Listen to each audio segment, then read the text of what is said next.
Donc une vidéo qui a pour trait, ou plutôt pour illustration, Soral et ER. Alors il y a longtemps que je devais faire vidéo, mais après c'est compliqué parce que bon, il faut parfois sortir du simple dénigrement. Donc dans Soral, il y a du bon, il y a du mauvais. Je vais pas revenir sur sa personnalité, hein, qui est hautement caractérielle, qui fait le vide autour de lui. Mais je vais simplement utiliser un petit peu ça pour une approche un peu originale, pour montrer comment finalement dans un mouvement, ou dans un courant de pensée, ou dans un parti, ou dans autre chose, il peut y avoir, comme toujours, hein, comme en informatique, il peut y avoir des failles et qui permettent à des virus de se propager.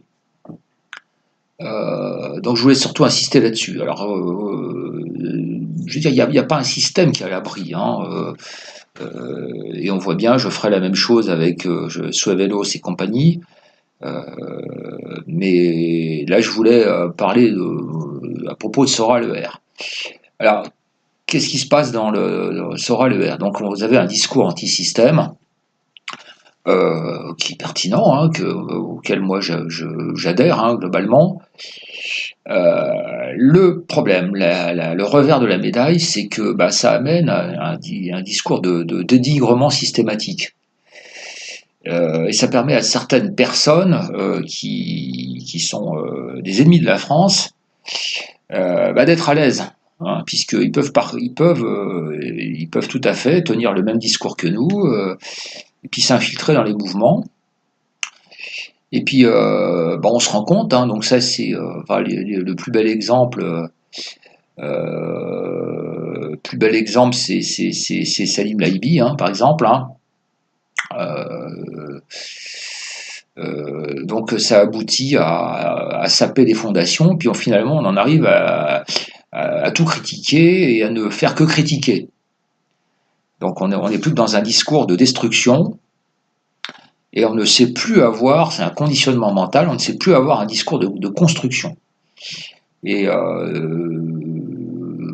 c'est voilà le problème. Donc après, sur ER, bah, il n'y a plus que des gens qui viennent vendre la construction, hein, c'est des gens qui viennent vendre leurs pinards, leurs bouquins, mais il y a pas de, y a rien de construit. Hein, il y a aucune construction. Il y a pas de proposition, il y a rien. Hein, il y a toujours aussi les gens qui viennent là vendre le survivalisme, toujours les mêmes conneries, quoi. Bon, le discours antisioniste, c'est bon, ça procède de la même chose. Hein. C'est de l'attaque. Et puis ça favorise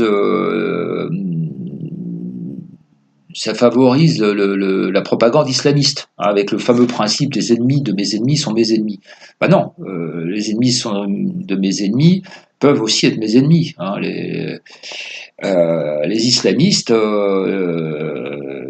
ils ont pour ennemi la terre entière, si je puis dire, hein, parce que même les islamistes modérés sont leurs ennemis. Donc, les mouvements qui sont ennemis de tout le monde, ils peuvent aussi adhérer. Donc ça a permis aux islamistes de s'infiltrer aussi dans ER.